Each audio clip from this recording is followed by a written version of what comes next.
What if the biggest lie we've been told about aging is that strength naturally fades after 50? Not because the body fails, but because the system we follow does. Around the world, people are told they need supplements, gym memberships, and intense workouts just to stay functional.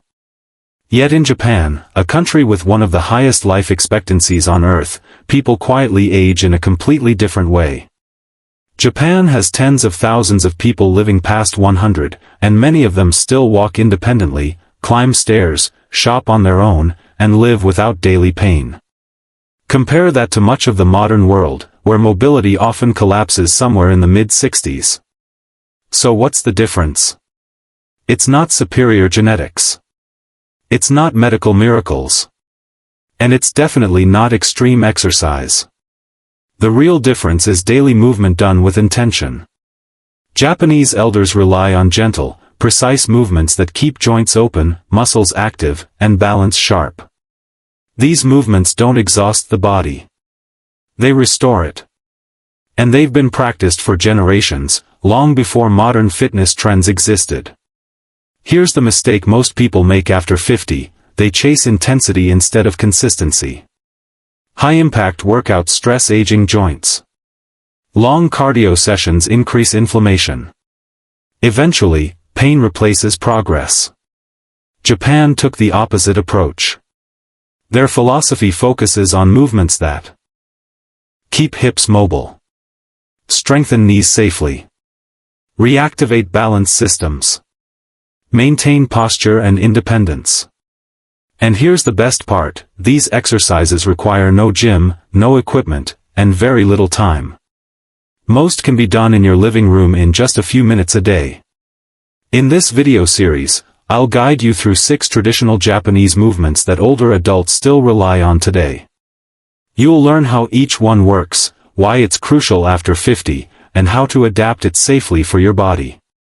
By the end, you'll understand why small daily habits, not extreme workouts, are what separate people who age with strength from those who don't. And we begin with the movement that forms the foundation of everything else. Backhand index pointing right coming up next, the ancient stance that unlocks stiff hips, protects the knees, and restores lost strength, without squats or strain. The foundation of lifelong strength begins with the hips. And one of the oldest ways the Japanese have protected them is through a stance called shikodachi, a movement rooted in sumo training for over 1,000 years. But this isn't about wrestling or brute force. Shikodachi is designed to wake up muscles modern life has put to sleep. To perform it, stand with your feet wider than shoulder width, toes angled outward. Slowly lower your hips as if sitting between your legs. Keep your chest open, back neutral, and place your hands on your thighs for support. Unlike deep squats, this position distributes load safely while activating the inner thighs, glutes, quadriceps, and hip stabilizers, the exact muscles you rely on for standing up, climbing stairs, and preventing falls. As we age, prolonged sitting tightens the hips. Tight hips lead to knee pain, back pain, and balance issues. Shikodachi gently reverses that process by restoring natural hip movement. Start with just 20 to 30 seconds. Over time, work toward 1 to 2 minutes. Hold on to a chair if needed. Consistency matters far more than depth. Once strength is restored, balance must be retrained. That's where Nikochi Dachi, or the cat foot stance, comes in. This stance comes from traditional karate and mimics how a cat distributes its weight, light, alert, and stable. Stand with one foot forward, resting only the ball of that foot on the ground. Your back leg supports most of your weight. Knees remain soft. Hips face forward. This instantly activates ankle stabilizers, deep hip muscles, and the core. These are the muscles that decline fastest after 50, and the same ones responsible for falls. Nikochi Dachi also strengthens the tiny muscles in your feet that modern shoes weaken over time. Hold for 20 to 30 seconds per side. Use a wall for balance if needed. These two movements rebuild strength and balance without joint stress. Backhand index pointing right, but strength and balance mean nothing if posture collapses. In Part 3, you'll learn why Japanese elders stay upright well into old age, and how a simple floor position can transform your posture. Most posture problems don't start in the shoulders. They start in the hips. Japanese culture has long understood this, which is why Seiza, a traditional kneeling position, was practiced daily for centuries. To perform Seiza, kneel on the floor, tops of the feet flat, and slowly sit back onto your heels. Your spine should feel naturally tall, not forced. This position deeply stretches the quadriceps and hip flexors, which tighten from years of chair sitting. When these muscles shorten, they tilt the pelvis forward and pull the upper body into a hunched posture. Seiza gently reverses that pattern. It also activates postural muscles along the spine, strengthening them without strain. If your knees feel uncomfortable, place a cushion between your heels and hips. Start with 30 seconds and build towards several minutes. Once posture is restored, the next step is core stability, and that's where Zazen comes in. Zazen isn't just meditation, it's one of the most effective ways to strengthen the deep core muscles that protect your spine. Sit cross-legged on the floor with your hips slightly elevated on a cushion. Imagine a string lifting the top of your head upward. Shoulders relaxed. Chin gently tucked. This posture activates the transverse abdominis and spinal stabilizers, the muscles responsible for balance, lifting, and daily movement. Unlike crunches or planks, Zazen builds endurance and stability without compressing the spine. Combined with slow breathing, it also reduces stress hormones that accelerate aging. Start with 5 minutes and gradually build to 15 or 20. Backhand index pointing right, but there's still one missing piece: lower body endurance and joint alignment. In Part 4, we combine everything into 2 powerful movements that lock in lifelong strength. Kibadachi is not about going deep or lifting heavy.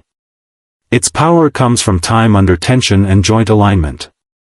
Unlike regular squats that move up and down, Kibadachi holds the body in a steady position, forcing stabilizer muscles in the hips, knees, and ankles to work together.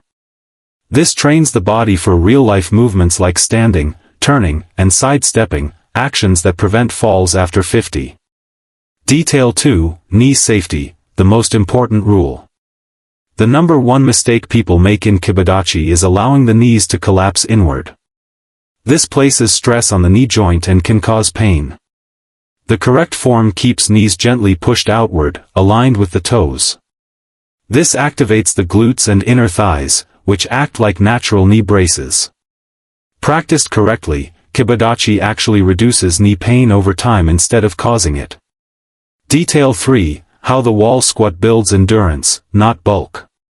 The wall squat works differently than traditional leg exercises. By holding the position, it activates slow-twitch muscle fibers, which are responsible for posture, joint support, and all-day stamina. These fibers decline rapidly with age but respond extremely well to isometric training. This is why wall squats improve walking endurance and stair-climbing ability without making muscles bulky or sore. Detail 4, circulation, bone health, and joint protection.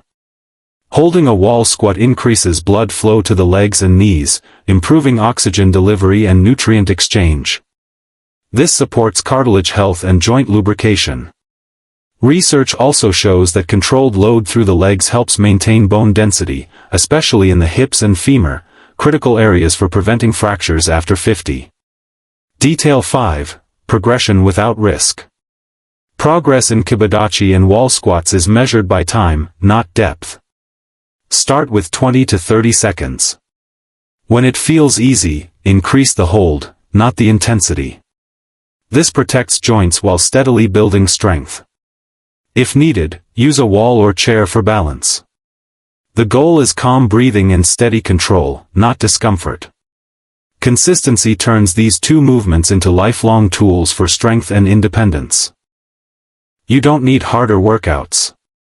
You don't need more equipment. And you definitely don't need to punish your body to stay strong after 50. What you need is the right kind of pressure, applied gently, consistently, and intelligently. Kibadachi rebuilds the strength your hips and knees were designed to have. The wall squat locks that strength in, day after day, without wearing your joints down. 7 minutes. That's all it takes to protect your independence, your balance, and your confidence. Start small. Stay consistent. Let your body respond. And remember this. People don't lose mobility because they age. They lose mobility because they stop using it the right way. Now tell me, which move are you committing to today? Drop it in the comments. I read every one. If this helped you, like the video, subscribe, and share it with someone you care about, because aging with strength isn't about luck, it's about daily choices. I'll see you in the next video.